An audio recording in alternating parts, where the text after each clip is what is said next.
지금 우리는 그 신앙 성장을 위한 영적인 기초 다지기 6가지 항목 중에서 이제 4번째 항목, 이 예배 회복 훈련에 관하여 살펴보고 있습니다. 이 예배 회복과 관련해서 이런저런 책을 뒤지다 보니까 예전에 그 베스트셀러가 된 책입니다. 그 토미 테니가 쓴 다윗의 장막, 제가 이 책의 추천사도 썼고 또 예전에 읽었던 책이지만 이번에 새삼스럽게 이렇게 확 와닿는 한 대목이 있었습니다. 이 책이 이제 우리가 회복해야 될 예배의 본질이 뭔가, 이 부분을 굉장히 의미 있게 다룬다 생각을 했는데요. 그 앞부분을 제가 좀 읽어드리겠습니다. 서문에서 저자가 이런 질문을 던집니다. 당신은 어린 시절 살았던 집에 대한 따뜻한 추억이 있는가? 그렇다면 어떤 것들을 기억하는가? 건물 자체에 대한 기억인가? 아니면 그 집에서 일어난 일들에 대한 기억인가? 확신하건대 당신이 어떤 건물에 대해 따뜻한 기억이 있다면 그 이유는 그곳에서 일어난 일들 때문일 것이다. 아버지와 함께 산책하던 일, 친구들과 놀던 일, 어머니가 꼭 안아주신 일, 그런 일들 말이다. 당신을 향수에 젖게 만드는 것은 그 집의 외면적 구조가 아니라 그 집에서 있었던 행복한 사건일 것이다. 이게 참 와닿는 대목이더라고요. 그러면서 이제 이분이 자기가 경험했던 한 그 에피소드를 거기다가 기록하고 있는데요.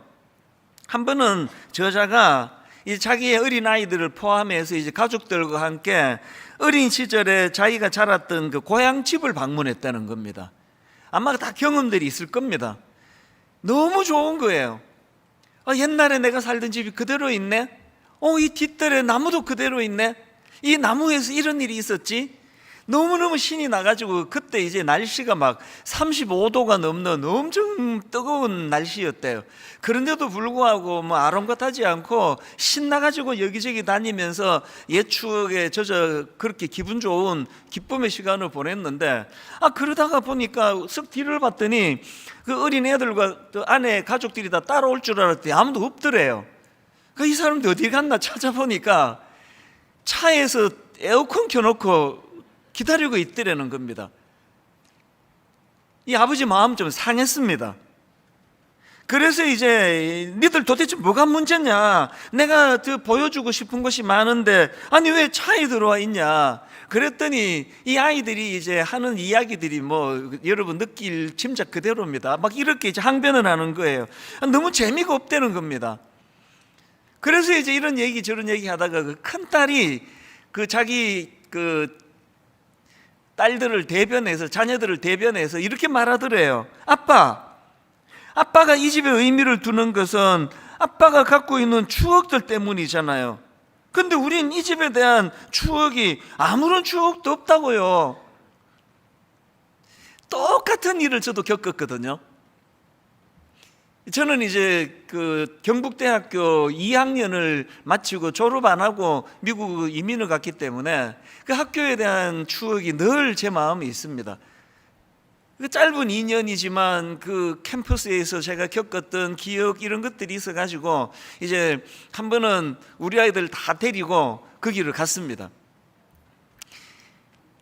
이 토미 테니 딸들처럼 그렇게 과격하게 막 차이가 있고 그러지는 않았는데요. 너무 신이 나가지고 여기가 아빠가 그 봄에 수업 안 듣고 낮잠 자던 데야. 또 여기는 이런 일이 있었어. 계속 구경을 시켜주다가 보니까 얼굴에서 온 표정에서 이 자기들 마음을 다 드러내는 거예요. 지루해 죽겠습니다. 그래서 이제 한 번은 실패하고요. 그때 너무 더울 때 갔나? 그래서 이제 되게 날씨 좋은 날 데려가서 또 한 번 더 보여줬는데 똑같은 반응이 일어나더라고요. 그래서 제가 이 책을 읽으면서 굉장히 제 마음에 그 느낌이 좀 비슷했습니다. 이제 이런 일을 저자가 경험하고는 그리고는 며칠 뒤에 이제 성경 여기저기를 뒤지고 묵상하다가 이 저자가 사도행전 15장 16절을 만난 겁니다. 하나님 이렇게 말씀하십니다. 이후에 내가 돌아와서 다윗의 무너진 장막을 다시 지으며 또 그 허물어진 것을 다시 지어 일으키리니 저자가 이 구절을 읽으면서 마음에 이런 질문이 생긴 겁니다. 아니, 하나님은 왜 무너진 다윗의 장막을 재건하고 싶어 하시는가? 의미 부여로 치자면은 최초로 지어진 모세의 장막도 있고, 그리고 규모, 그 웅장함으로 치자면 솔로몬의 성전도 있는데, 하나님은 왜 다윗의 장막을 재건하기를 원하시는가? 그런 질문을 가지고 본문을 묵상하는데 답을 얻었습니다. 하나님께서 마치 이렇게 말씀하시는 것 같이 느껴지더라는 겁니다. 하나님이 무슨 말씀을 주시느냐? 내가 왜 무너진 다윗의 장막을 재건하고 싶어 하냐고? 그것은 추억 때문이란다. 그리고 책 이름 부연 설명이 나옵니다. 하나님은 다른 어떤 곳에서도 경험하지 못하신 일들을 다윗의 장막 안에서 경험하셨고, 그 보물 같은 추억들을 품고 계셨던 것이다. 앞에서 그 저자가 경험했던 것, 또 제가 경험했던 것, 왜 저에게 너무너무 소중하고, 그래서 저는 지금도요, 이제 경부고속도로를 타고 뭐 부산을 가거나 거기를 지나가면 꼭 경북대학교를 들러서 저 혼자 한 2-3시간 거기를 거닐고 그렇게 하고 가는, 약간 좀 감상적이죠, 제가. 그러면 그 어김없이 이제 그 시절로 돌아가 마음이 좋은데요, 왜 아무도 없는, 내가 아는 사람이 없는 그 캠퍼스를 왜 거니는가 하면은 거기에 뭐 캠퍼스가 너무 아름답고 건물이 좋아서가 아니에요. 그 짧은 2년간 다니면서 거기서 만났던 그 기독학생회에서 경험했던 너무너무 좋은 친구들, 선배님들, 그런 분들과의 추억이 서려 있기 때문에 거기를 잊지 못하는 거예요. 제가 이민 가서 경험한 건데요, 아니 이게 사람이 그립다 못해 건물이 그리운데 전봇대가 다 그리워요. 그 구멍가 옆에서 있던 전봇대가 꼭 한번 가서 보고 싶은 겁니다. 그 전봇대라는 어떤 건물 때문이 아니고요, 어린 시절에 그 주변에서 내가 겪었던 추억 때문이에요. 하나님께서도 우리와 쌓으신 추억이 있으시다는 거예요. 왜 다윗의 장막을 그렇게 복구하기를 원하시는가? 어떤 웅장한 규모 때문이 아니라, 어떤 의미 부여가 아니라, 다윗을 위시하여 그 다윗의 장막에서 하나님의 백성들이 하나님과 교제했던 그것이 하나님에게 가져다 준 기쁨 때문이라는 겁니다. 이것이 저에게 굉장히 도전이 됐습니다. 그 책에서 도전하는 게 뭐냐 하면은, 오늘날 현대교회들이 이 건물에 너무 집착하는 거 아니냐는 겁니다. 건물이 중요하냐? 그래서 그 책에 보면은 이런 말을 합니다. 다윗의 장막은 건물이라기보다 사건이었다. 우리도 옆에 체육관 여름 되면은 저게 뭐 체감 온도가 40도가 넘을 거예요. 겨울 되면은 발이 시려워서 예배를 드리기가 어렵다고 그렇게 불편한 상황이지만, 왜 여러분 그 체육관에서 드리는 그 예배가 하나님께 소중하시고 드리는 우리에게 소중하냐? 그건 하나님과의 추억이기 때문입니다. 오늘 이런 의미에서 우리가 드려지고 있는 이 예배가, 저는 토미 테니의 자녀들이나 우리 집 아이들이 보였던 반응은 너무나 당연한 거라 생각합니다. 자기 아빠에게 추억이 있는 건데 그 건물, 아무것도 모르는 낯선 건물에 데리고 가가지고 그 구경시켜 주는 게 무슨 의미가 있냐고요. 제가 이 책을 읽다가 마음이 아팠던 게 이 대목입니다. 오늘 우리 자녀들에게 있어서 예배가 바로 그 낯선 경북대학교 캠퍼스와 같은 그런 상황 아닙니까? 이 토미 테니에게 있어서 아버지는 35도가 넘는 뜨거운 날씨에도 아랑곳하고 너무나 아름다운 추억이 서려 있어서 가슴 벅차게 곳곳을 다니고 있을 동안에 아이들은 그게 너무 지루해가지고 그냥 에어컨 켜놓은 차 안이 좋은, 이것이 오늘 우리 영적인 우리 자녀들의 현실 아닙니까? 우리가 경험한 그 하나님과의 만남의 추억, 우리 자녀들에게도 전수시켜 줘야 되는 거 아니겠냐는 겁니다.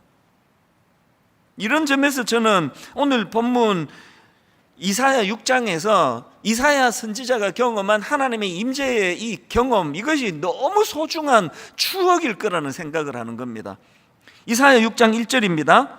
우시야 왕이 죽던 해에 내가 본즉 주께서 높이 들린 보좌에 앉으셨는데 그의 옷자락은 성전에 가득하였고 여기 보니까 우시야 왕이 죽던 해에 이렇게 말씀을 시작하는데 이게 어떤 의미를 가지고 있는 겁니까? 우시야 왕 여러분 아시죠? 나라를 엄청 잘 다스렸던 왕이에요. 16세라는 젊은 나이에 왕위에 오른 그 우시야 왕이 이스라엘 요새를 수리하고 군대를 재조직하고 정비하고 그리고 재임 기간 동안에 정치를 잘해가지고 영토가 엄청 확장되는 그런 왕이었거든요. 이번에 제가 윌리엄 덤브렐이라는 분이 쓴 소논문에 보니까 우시야 왕을 평가하기를 우시야 왕의 재위 기간 동안 거듭되는 개혁으로 선대 다윗 왕의 위대함에 견줄 만한 영광을 남왕조에 가져왔다, 이런 표현을 쓰던데요. 이스라엘 백성들에게 있어서 이건 뭐 다윗 왕의 위대함에 견줄 만한 왕이다 그러면 끝난 거예요. 어마어마하게 정치를 잘한 왕입니다. 그러니까 오늘 본문의 시작이 우시야 왕이 죽던 해예요. 그렇게 정치 잘하고 모든 백성들이 의지하던 그 왕이 죽었습니다. 뭘 의미하겠습니까? 이사야 선지자를 위시해서 자기들이 너무나 의지하던 그 왕이 죽었다는 건 자기들이 의지하던 그 무엇이 무너진 상태, 자기들이 의지하던 그 무엇이 무너져 위기를 맞은 비참한 상태, 이 표현이 우시야 왕이 죽던 해예요. 여러분 기억하셔야 됩니다. 우리가 의지하던 그 무엇, 우리가 매달려 참 의지하던 그 무엇이 사라져 버렸을 때, 실패의 아픔을 경험할 때, 그때는요 하나님의 영광을 경험할 때입니다. 하나님의 임재를 목말라 매달려야 할 때예요. 왜? 그것이 이 비참한 현실의 상황을 회복시켜주는 도구이기 때문에 그렇습니다. 이사야 선지자가 이런 절망적인 상황, 우시야 왕이 죽던 해, 그렇게 정치 잘하던 왕이 죽어버리던 그 상황에서 어디를 찾습니까? 하나님의 성전을 찾아요. 뭘 경험합니까? 본문 2절을 보십시오. 스랍들이 모시고 섰는데 각기 6 날개가 있어 그 둘로는 자기의 얼굴을 가리었고 그 둘로는 자기의 발을 가리었고 그 둘로는 날며 서로 불러 이르되 거룩하다 거룩하다 거룩하다 만군의 여호와여, 그의 영광이 온 땅에 충만하더라. 눈을 떠보면은 정치 잘하던 그 우시야 왕이 죽어버리는 위기가 찾아왔습니다. 그리고 여러분 이사야 배경 다 아시잖아요. 1장에 보면은 그 당시 영적으로 머리부터 발끝까지 성한 곳이 없이 다 타락하고 다 부패했다는 그런 기록이 있거든요. 오늘 여러분 우리나라를 보면은 경제적인 문제를 봐도 뭐 곧 먹구름이 몰려오고 있다, 이런 전망이 우리를 두렵게 만들고 있고요. 정치를 봐도 교육을 봐도 어디 하나 시원한 것이 없는 상황이에요. 이런 답답하고 힘든 현실 앞에서 우리가 매달려야 되는 거, 이사야가 경험한 하나님의 임재예요. 너무너무 답답한 거예요. 이쪽을 봐도 저쪽을 봐도 머리부터 발끝까지 성한 곳이 없는 이런 상황이었지만, 그가 하나님의 임재를 경험하고 나니까 여전히 그 타락하고 부패한 희망이라고는 눈 씻고 찾아볼 수 없는 그 땅에서도 스랍들이 하나님을 찬양하는 겁니다. 거룩하다 거룩하다 거룩하다, 그의 영광이 온 땅에 충만하도다. 뭐가 예배입니까? 살만 나지 않는 이 세상살이 가운데 주일날 이곳에 와서 하나님의 영광을 경험하며 하나님의 임재를 경험하며 그분이 주시는 소망을 마음에 잡고 한 번쯤 숨 쉬는 시간이, 이 시간이 숨 좀 쉬자, 숨 좀.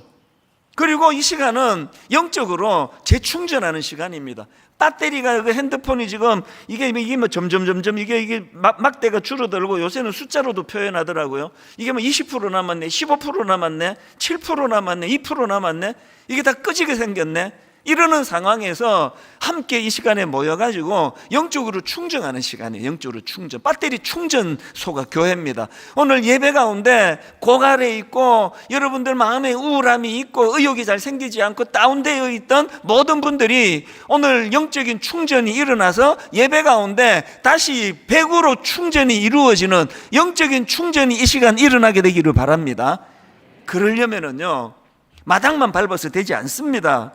오늘 본문 이절의 상황 속에서 그 성경에서 강조하는 거, 너희들이 예배하러 나와 있지만 이게 마당만 바른다, 마당만. 그런 표현을 이사야 1장에서 쓰고 있더라고요. 그럼 어떻게 하면은 이사야가 경험한 그 놀라운 하나님의 임재와 하나님의 영광을 경험하는 그런 예배를 드릴 수 있느냐? 제가 최근에 읽은 책 중에 돈 셀리어스가 쓴 예배의 감각, 이런 제목의 책이 있는데요, 이 책이 주장하는 건 예배는 경험하는 거라. 경험하는 거. 그냥 앉아 있는 게 아니고 예배는 경험하는 거다. 예배는 듣고 보고 만지고 움직이고 냄새 맡고 맛보는 우리의 감각이 작동되는 시간이라는 거예요. 제가 여러 번 강조한 말씀 기억하시죠? 우리는 하나님을 맛보아 알지어다. 경험해야 돼요. 오감으로 그 하나님을 느끼고 그분을 경험하고 맛보고, 이게 예배라는 겁니다. 그래서 이 책에 보면은 예배를 통해서 회복해야 될 감각이 4가지 종류가 있다고 이야기하는데요, 경외의 감각, 기쁨의 감각, 진리의 감각, 희망의 감각, 이렇게 4가지 감각을 되찾아야 한다고 주장을 하는데, 저는 오늘 이 본문 말씀을 묵상하다 보니까 이 4가지 감각하고 이렇게 너무 잘 맞아 떨어지는 거예요. 그래서 제가 이 4가지 감각을 이 책에서 차용을 했습니다. 책이 주장하는 것과 똑같은 주장은 아니고요, 여기서 이 용어들이 너무 제게 와닿아가지고 그래서 여러분과 좀 나누고 싶은데, 여러분, 우리가 예배와 관련해서 회복해야 될 4가지 감각이 있다면 첫 번째가 경외의 감각을 회복하셔야 됩니다. 경외, 하나님을 두려워하는 것, 너무 크신 그분 앞에 압도되는 마음, 이게 경외의 감각입니다. 아까 3절에서 이사야가 이거를 경험하잖아요. 거룩하다 거룩하다 거룩하다 만군의 여호와여, 그의 영광이 온 땅에 충만하도다. 여기에 압도되는 거예요. 이 경외의 감각 앞에 이사야가 그 경외의 감각이 막 일어나 회복이 되는 겁니다. 오늘 우리 시대는 경이로움을 잃어버린 시대라 그러잖아요. 감탄을 잃어버린 시대라 그러잖아요. 특히 청소년들을 보면은 참 불쌍해요. 너무나 어릴 때부터 그냥 입시 지옥으로 몰고 가가지고 이 아이들의 감각이 다 죽어버린 것 같아요. 그래서 저는 엘리베이터를 탈 때마다 애들한테 말을 건네거든요. 제 아내가 절대 그러지 마라고, 애들이 싫어한다 그러는데 싫어하거나 말거나 막 그래요. 잘 있었니? 학원 갔다 오니? 어떨 때는 안녕? 잘 가? 뭔 말을 해도 반응이 없어요. 제 아내 말이 맞아요.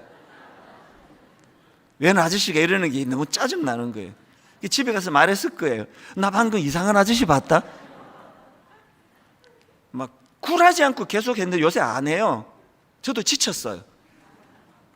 뭔 말로 따뜻하게 반응을 해도 거기에 대응하지 않는 이 아이들을 보면서 저는 너무 마음이 아파요. 그리고 좀 어떨 때는 섬뜩해요. 얘들이 이 사회의 주역이 됐을 때 우리나라 어떻게 될까? 로봇 보는 것 같아요. 희로애락이 없어요. 항상 그 표정이에요. 낯선 사람의 어떤 환대 호의에도 반응을 보이지 않는 거. 이번 추석 연휴 때 우리 집 아이한테 제가 한 말이 있습니다. 야, 넌 어떻게 추석을 이렇게 시큰둥하게 보냈냐? 우리 때는 추석이 거의 축제였습니다. 한 몇 달 전부터 추석을 기다렸잖아요. 왜 그렇습니까? 옷을 사주시니까. 메이커 있는 상표 옷을 사줍니까? 시장에 데리고 가셔가지고 그것도 딱 맞는 옷을 사주십니까? 한 3번은 접어야 되는 옷. 왜? 내년 추석까지 입어야 되니까. 그리고 운동화, 나이키 이런 걸 사주십니까?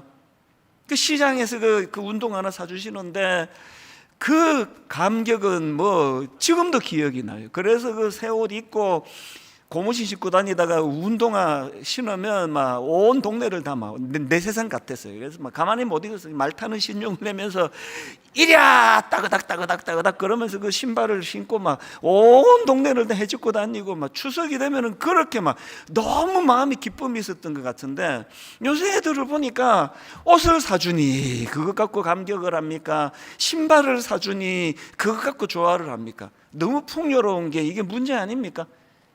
나이키 하나도 안 부러웠습니다. 그때는 없었고요. 또 왕자표, 제가 신었던 최고의 상표, 왕자표. 이게 참 불행한 세대예요. 경이로움이 없는 거예요. 감격이 없습니다. 우리도 마찬가지 아닙니까? 제가 이 설교를 준비하다가 내가 되게 창피했던 기억이 하나 있는데요. 그게 개척하고 막 너무 피곤에 쩔어가지고 그랬던 것 같아요. 개척하고 이제 한 몇 년 있다가 그랜드 캐년을 이제 관광을 갔거든요. LA에서도 차를 뭐 한 열 몇 시간 탔던 것 같아요. 중간에 또 하루 또 뭐 자고 뭐 이제 그렇게 하고 그랜드 캐년을 갔는데요. 그렇게 긴 시간을 차 타고 가는데 이제 언덕을 보여주 저거 넘으면 이제 그랜드 캐년이라 그러고 협곡이 있다고 그러는데요. 그래서 이제 열 몇 시간이나 걸려가지고 그랜드 캐년을 가가지고 딱 섰더니 이제 그랜드 캐년이 보이는데 제가 한 첫 마디가 뭔지 아세요? 달력하고 똑같네 뭐. 이거 보러 내가 여기까지 왔네 이런 생각이 드는 겁니다. 그게 그때는 제가 사실 그 목회하느라고요. 솔직히 이게 이 감성이 다 죽었습니다. 그래서 저는 그때요. 매일 밥 먹는 시간이 그렇게 괴로웠고 자는 시간이 괴로웠습니다. 지금 바빠 죽겠는데 왜 꼬박꼬박 세 끼를 먹어야 되느냐고. 왜 과학자들은 그냥 캡슐 하나를 쏙 먹으면 하루 종일 견딜 수 있는 약을 왜 안 만드느냐고. 나중에 알았죠. 그 약을 왜 안 만드는지. 그 약은 절대로 팔리지 않습니다. 밥은요, 이거 위장 채우려고 하는 행위가 아니라 먹는 즐거움 때문에 하는 거더라고요. 이 즐거움을 누가 뺏기고 싶어서 알약 먹고 끝내겠냐고. 왜 안 만드는 거 아닙니까? 저는 그 당시 그렇게 상막했습니다. 개척 초기에 매일 잘 때마다 짜증이 나요. 왜 꼬박꼬박 이렇게 잠을 자야 되느냐고. 그러던 상황이니까요. 뭐 그랜드 캐년 가가지고 뭐 이 달력 보면 되는데 뭐하러 여기까지 왔느냐 시큰둥했습니다. 그 옆에 미국 사람들의 그 반응이 잊혀지지가 않아요. 뭐 그 사람은 원래 좀 호들갑스럽잖아요. 막 와우 막 그러고 막 그냥 어메이징 막 그러고 또 막 오 마이 갓 그 남의 하나님 왜 찾아와요 거기에 와가지고. 우리 하나님인데 그러고 있는데 그냥 뭐 달력하고 똑같네 뭐. 이게 오늘 우리들의 정서예요. 너무 메말라 있고. 그래서 여러분 이건 저만의 문제가 아니고요. 그 한국 사람들 관광하는 거를 그 꼬집은 그 글을 제가 봤는데요. 이게 패키지로 가면은 하루에 절대로 다 돌 수 없는 코스를 다 돈대요. 근데 다 돈됩니다. 그게 어떻게 가능하냐? 코스만 돌아서 그래요. 그런데 캐년 와가지고 자 여기서 사진 찍으시기 바랍니다. 잘 나옵니다. 그 다음에 여기서 찍으시기 바랍니다. 사진 다 찍었습니까? 빨리빨리 차 타가지고 다음 코스로 가셔야 됩니다. 이걸 관광이라고 하고 있다고 그 꼬집은 글을 제가 봤습니다. 여러분 어느 관광지로 가든 어느 여행을 하든 거기에 감탄이 없었다면 그건 안 간 거랑 똑같아요. 저처럼. 그랜드 캐년은요 뭐 그냥 뭐 쓱 보고 뭐 달력이랑 똑같네 이렇게 하고 와도 되는데요. 여러분 예배는 그렇게 들으시면 안 됩니다. 예배는 아까 제가 그 구절 제가 다시 읽어드릴게요. 이사야 11장 11절 이사야 1장 11절 12절 여호와께서 말씀하시되 너희의 무수한 재물이 내게 무엇이 유익하뇨. 나는 숫양의 번제와 살찐 짐승의 기름에 배불렀고 나는 수송아지나 어린 양이나 순 염소의 피를 기뻐하지 아니하노라. 너희가 내 앞에 보이러 오니 이것을 누가 너희에게 요구하였더냐. 내 마당만 밟을 뿐이니라. 너희가 내 앞에 보이러 온다. 뭐이 절차 따라해.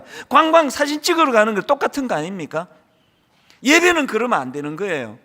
예배는 여기 어떻게 앉아 있느냐, 내 본당에 있나 집에서 드리는 이게 아니라 내 마음이 실려 있느냐는 거예요. 마음이. 거기에 감격이 있고 감동이 있고 하나님 향한 경외, 이게 잘 안 되는 시대 아닙니까? 그래서 여러분 예배자가 되고 싶으세요? 주중에 훈련하셔야 돼요. 하나님의 경외심을 감탄하는 훈련을 하셔야 됩니다. 여러분 지난 추석에 이게 100년 만에 가장 둥근 달이 떴다는 기사 보셨잖아요. 그날 저녁이에요. 새벽이네요. 저는 제 아는 후배 목사님이 그 보름달 사진을 보내왔어요. 그러면서 이게 그 자기 아들이 집에서 망원경으로 찍은 사진이래요. 이거를 보고요 제가 하나님을 향하여 막 감탄, 그래서 제가 막 놀라운 감탄을 제가 하나님께 새벽에 드렸습니다. 그리고는 그 사진을 당의 장로님들에게 제가 토스해 드렸어요. 그 사진을 여러분께도 보여드리고 싶습니다. 화면으로 한번 보시겠습니까? 저게 제가 아는 목사님 아들이 망원경을 집에서 찍은 사진이래요. 저 달 사진을 보면서 너무너무 마음에 감동이 되고 감탄이 돼서 장로님들께 제가 저거를 보내고 이런 글을 썼습니다. 저의 후배 목사님 아들이 집에서 망원경으로 찍은 달 사진입니다. 달 사진 속에서 하나님을 향한 경외감을 제가 느끼게 됩니다. 하나님의 크신 경륜 속에서 더욱 큰 그림을 그리며 사는 인생이 되어야 되겠다고 다짐하며 이 시간 기도합니다. 그리고는 바로 우리 29 분리개척한 단임 목사님들께 저 달 사진을 보내드렸어요. 그리고 똑같은 글을 보냈습니다. 목회하느라고 바쁜 건 알겠는데 너무 현실에 함몰되지 않기를 바랬거든요. 좀 더 큰 그림을 그리며 우리 목사님들과 제가 목회하기를 저는 원하거든요. 우리 하나님은 이렇게 광대하신데, 우리 하나님은 어마어마한 이런 창조주 하나님이신데 왜 우리는 밴데기 같은 좁은 속을 가지고 그저 보는 것이 아웅다웅 오늘 몇 명 출석했나, 옆에 교회보다 우리 교회가 얼마나 더 크나 작나, 이런 것들을 좀 떨칠 수 있는 하나님의 크심에 대한 경외감을 회복해야 돼. 이 하나님의 크심에 대한 경외감으로 내 존재가 날마다 커지기를 갈망하는 그 사람이 예배자가 돼. 예배자. 오늘 하나님의 크심 앞에 압도되는 이사야 선지자와 같은 예배자들 되시기를 바랍니다. 다윗이 그 큰 그림으로 인생을 그려나가니까 그가 보는 자연은 우리가 보는 거랑 좀 다르지 않습니까? 시편 8편 1절 여호와 우리 주여, 주의 이름이 온 땅에 어찌 그리 아름다운지요. 주의 영광이 하늘을 덮었나이다. 100년 만에 가장 둥근 달 보면서 무슨 생각하셨습니까? 토끼가 있나 없나 보자 그러셨습니까? 그 큰 하나님의 창조 작품 앞에 하나님 여호와 우리 주여, 주의 이름이 온 땅에 어찌 그리 아름다운지요. 그리고 다윗이 시편 8편에서 그 피조물로서 자기 존재의 귀함, 사람이 무엇이간데 인자가 무엇이간데, 매 예배 때마다 이 하나님을 향한 경외의 감각이 회복됨으로 말미암아 그 크신 하나님의 형상을 닮은 하나님의 자녀로서, 백성으로서 여러분의 존재가 회복되기를 바랍니다. 그런가 하면은 두 번째로 회복해야 될 감각이 기쁨의 감각입니다. 첫 번째가 두 번째, 세 번째, 네 번째 감각을 관통하는 그런 그 큰 개념이기 때문에 길게 설명했고요. 둘째, 셋째, 넷째는 간단하게 설명할 수 있습니다. 기쁨의 감각, 오늘 본문 5절부터 이 이사야가 느끼는 그 기쁨을 한번 여러분 느껴보세요. 그때에 내가 말하되 화로다 나여 망하게 되었도다. 나는 입술이 부정한 사람이요 나는 입술이 부정한 백성 중에 거주하면서 만군의 여호와이신 왕을 배웠음이로다 하였더라. 그때에 그 스랍 중에 하나가 부젓가락으로 제단에서 집은 바 핀 수철 손에 가지고 내게로 날아와서 그것을 내 입술에 대며 이르되 보라, 이것이 내 입에 닿았으니 내 악이 제하여졌고 내 죄가 사하여졌느니라 하더라. 현실은 우시아 왕이 죽었습니다. 현실은 머리부터 발끝까지 성한 곳이 하나도 없습니다. 현실은 백성들이 영적으로 타락해서 그저 성전 마당만 밟고 지나가듯이 그런 타락한 제사를 지내고 있습니다. 그럴 때 이사야가 경험한 것, 그 거룩하신 하나님, 위대하신 하나님, 그 하나님의 존재 앞에 압도되는 경외의 감각이 회복이 될 때 그는 내 죄가 치유되는, 죄사함을 받는, 너의 악이 제하여졌고 너의 죄가 사하여졌느니라, 이 사죄의 은총으로 인한 기쁨이 그 마음에 넘치도록 회복이 된 거예요. 모든 목사님들이 다 그러시리라고 짐작하지만 저 역시도 자격이 없는 목사예요. 저 같은 게 어떻게 하나님의 말씀을 전하는 이런 설교자가 될 수 있습니까? 그것이 늘 괴롭지만요. 그러나 여러분, 매 예배를 통하여 하나님께서 그 입술의 내 연약함을 치유해 주시고, 행위의 연약함을 치유해 주시고, 생각의 연약함을 치유해 주시고, 그러면서 늘 회복시켜 주시니까 저에게 이 예배는 너무너무 기쁜 예배예요. 너무 감사하고 늘 회복이 일어나는. 옛날 우리 할머니들이, 권사님들이 모여서 부르시던 찬양, 이 설교를 준비하다가 불쑥 떠올랐는데요, 너무너무 기뻐하면서 그 해병대 찬 박수 아시죠? 할머니들이 원조예요. 내가 예수 믿고서 죄 사함 받아 나의 모든 것 다 변했네. 지금 내가 가는 길 천국 길이요 주의 피로 내 죄가 씻겼네. 나의 모든 것 변하고 그 피로 구속받았네. 하나님은 나의 구원 되시오니 내게 정죄함 없겠네. 이 설교를 준비하는데 그 70년대 초 60년대 말 그 할머니들의 얼굴이 막 떠오르는 거예요. 이 찬양을 부르는 게. 그 당시는요 북한보다도 못 살던 때예요. 우리나라가 필리핀 원조를 받던 때입니다. 보릿고개 애는 주렁주렁 그냥 9남매 10남매 애들 먹일 양식이 없어 고통하던 때예요. 그런 시대에 기쁨이라고는 눈 씻고 찾아볼 수가 없던 그 시대에 뭐라고 고백합니까?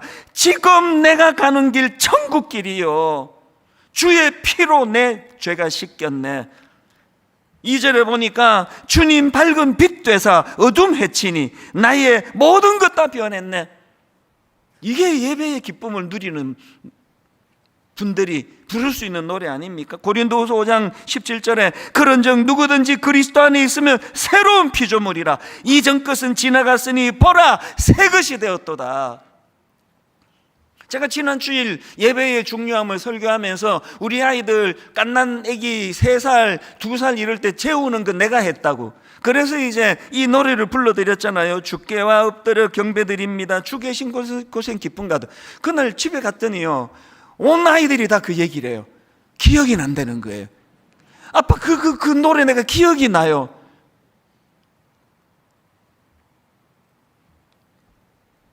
제가 성공한 거예요. 세뇌가 된 거예요. 뭐가 세뇌됐습니까? 무엇과도 누구와도 바꿀 수 없네. 예배 드림이 기쁨됩니다. 여러분 매 예배 때마다 살만 나지 않던 참 머리부터 발끝까지 성한 것이 없던 이사야 선지자 그 시대에 이사야처럼 주님의 임재가 사죄의 은총의 기쁨으로 충만해지는 예배의 기쁨을 매주마다 매 예배 때마다 맛보시는 저와 여러분 되시기를 바랍니다. 세 번째가 진리의 감각입니다. 진리의 감각. 요한복음 4장 23절을 보니까 아버지께서 참되게 예배하는 자들은 영과 진리로 예배할 때가 오나니 곧 이때라. 아버지께서는 그 다음 보세요. 자기에게 이렇게 예배하는 자들을 찾으시느니라. 지난주에 발견한 단어예요. 이 구절을 읽으면서 제가 못 본 단어예요. 이렇게 예배하는 자들을 찾는데요. 이렇게 예배하는 자. 그 어떻게 예배하는 자입니까? 23절 다시 한번 보십시오. 액센트를 달리한 아버지께 참되게 예배하는 자들은 영과 진리로 예배할 때가 오나니 이렇게 예배하는 자들을 찾으시느니라. 감각을 되찾아야 된다고 막 이 오감만 그렇게 그냥 감성적으로만 드리는 예배를 우리가 추구하면 안 됩니다. 어떤 예배예요? 냉철하게 영과 진리로 드리는 예배, 성령 인도하시는 예배, 내 자신의 연약함을 있는 그대로 다 고발당하는 이런 영과 진리로 드리는 예배. 그래서 여러분 이사야가 본문 5절에서 그때에 내가 말하되 화로다 나여 망하게 되었도다. 오늘날 예배가요, 오늘날 설교가 그저 그냥 가려운 데는 살살살살 그냥 만져주고 뭐 그냥 위로나 해주고 이런 설교라서 위험한 거예요. 하나님의 임재가 경험되는 예배는 처절하게 진리가 자기를 관통을 합니다. 화로다 나여 망하게 되었도다. 네가 그래갖고 목사냐 네가? 입만 살아가지고 처절하게 성령의 책망을 받으면서 그 존전 앞에 입술이 치유를 경험하는 영과 진리가 살아있는 예배예요. 이거 콘서트 아닙니다. 오늘은 또 뭔 웃기는 말을 하는가 보자. 오늘은 좀 웃기는 게 없네. 그게 예배가 아니고요. 진리가 내 심령을 관통할 때 튀어나오는 거예요. 난 망하게 됐다. 나 같은 거 이제 난 끝났다. 화로다 나여 망하게 되었도다. 나는 입술이 부정한 자라고. 그래서 여러분들이 잘 아시지만 요한계시록 2장 4절에 에베소 교회를 주님이 책망하십니다. 그러나 너를 책망할 것이 있나니 너의 처음 사랑을 버렸느니라. 그러므로 어디서 떨어졌는지를 생각하고 회개하여 처음 행위를 가지라. 어디서 떨어졌는지를 생각하고 회개하는 시간이 예배 시간인 줄 믿으시기를 바랍니다. 마지막 네 번째, 희망의 감각이에요. 아무리 이사야가 예배를 아까 예배는 경험하는 것이다, 예배는 듣고 보고 만지고 움직이고 냄새 맡는 것이고 맛보는 우리의 감각이 작동되는 예배다, 이사야가 그랬다 하더라도 8절이 없다면 온전한 예배가 아니에요. 8절에 그가 이렇게 말합니다. 내가 또 주의 목소리를 들으니 주께서 이르시되 내가 누구를 보내며 누가 우리를 위하여 갈고 하시니 그때에 내가 이르되 내가 여기 있나이다, 나를 보내소서. 이거를 소명의 말씀으로, 사명으로 무장된 말씀으로 읽었지만 그 바탕에는 이사야에게 희망이 생긴 거예요. 우리 민족이 아직 소망이 있다, 우리 민족 안 끝났다, 머리부터 발끝까지 성한 곳이 없다 할지라도 희망이 있다, 하나님 일하시면 가능하다, 거기에서 이런 결단이 나오는 거예요. 내가 여기 있나이다, 나를 보내소서.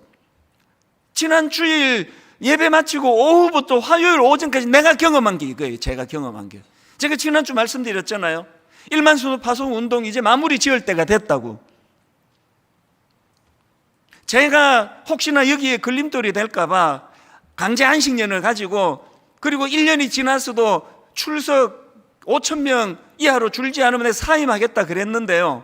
지난 주일날 여러분들 앞에 이제 다음 주부터 2달 반간을 체크하겠다고 했을 때 우리 행정 목사님이 저에게 자료 하나 보내왔어요. 그리고 주중에 더 자세한 자료를 보내왔는데 그 내용이 뭐냐 하니까요, 파송 예배가 드려진 그 주일, 그 다음 주일부터 지난 주일까지 예배 평균 출석을 낸 걸 제가 보내줬는데 예배 평균 출석이 3,242명이에요. 그러니까 저는 이제 하나님 앞에 드린 약속이 저는 됐다고 저는 감히 그렇게 생각을 해요. 그리고 이게 인간적으로도 절차를 밟기 위해서 다음 주부터 2달 반 동안 하는 거지, 실질적으로는 29교회가 다 자립하고 다 정리가 됐습니다. 제 마음에 굉장한 마음의 기쁨이 주일 예배 때 있었는데요. 그렇게 하고 이제 집으로 왔는데 하나님께서 이 놀라운 희망의 감각을 제게 회복시켜 주셨는데, 여러분이 다 아시지만 이제 중직자들, 순장 한 70-80%, 교사 한 80%, 청년 리더 한 80% 다 이제 파송받아가고, 사실은 지금 우리 교회는 위기예요. 교회가 잘 안 움직여져요. 모임도 잘 안 되고요. 유치부 지금 6살 먹은 애, 7살 먹은 애 지금 그 교사가 없어가지고 선생님 한 분에 교사가 15명이라고 막 교사 좀 자원해달라고 호소를 해도 그 주에 2명 딱 자원하는, 한 번도 제가 경험해보지 못한 이런 위기를 제가 맞고 있거든요. 우리 장애인 부서 학생 장애인 부서와 또 청년 장애인 부서가 있는데 각각 19명의 교사와 21명의 교사, 총 40명의 교사가 필요하다고 2주에 걸쳐서 제가 눈물로 호소를 했는데 교사 자원이 안 나오는 현실이에요. 그런데 여러분, 하나님께서 저에게 희망을 주시는 거예요. 지난주에 이제 1만 수도 파송 운동 매듭을 짓고 주일 오후에 집에 가서 화요일 새벽에 결정적으로 하나님이 저에게 강타한 꿈이 이거예요. 이제 막 헌신하자 그러면 와 자원하고, 교사 필요하다고 와 자원하고, 이런 분들이 다 이제 다는 아니고 교회에 남아서 충성하는 한 20-30%의 헌신자들도 계시지만 이제 예전에 그런 분당 우리교회가 아닌 이것이 재료가 돼서 제게 희망을 줬어요. 화요일 날 그 주일 오후부터 주일 보내고 화요일 오전까지 마음의 뜨거움을 하나님이 주셨는데 이런 마음의 소망을 주시는 거예요. 목표가 생겼습니다. 하나님, 분당 우리 교회는 이제는 초신자가 많아서 교회가 잘 안 된다 이렇게 생각하는 제가 생각을 바꾸겠습니다. 이제 하나님, 이 교회는 초신자들이 모이는 교회 되기 원합니다. 하나님, 이제 이 교회는 초신자들이 너무나 빨리 성령 충만을 경험하고, 초신자들이 하나님의 은혜를 경험하고, 초신자들이 너무너무 빨리 성숙해지는 교회가 되기를 저는 꿈꾸겠습니다. 하나님, 성경에 있지 않습니까? 먼저 된 자가 나중되고 나중된 자가 먼저 된다고 한다면 이제 하나님이 이제 모든 이 교회의 시스템을 초신자 성장에다가 맞추기 원합니다. 이 교회에서 나중된 자가 먼저 된 자가 되는 일들이 우후죽순처럼 일어나는 교회가 되기를 원합니다. 그리고 막 이제 좀 약간 업돼가지고요, 막 하나님 앞에 그 약속을 할 뻔했는데 하나님 앞에 이런 꿈을 막 나누었습니다. 하나님, 초신자 2만 명 또 보내주세요. 1만 성도 파송운동 한 번 더 하겠습니다.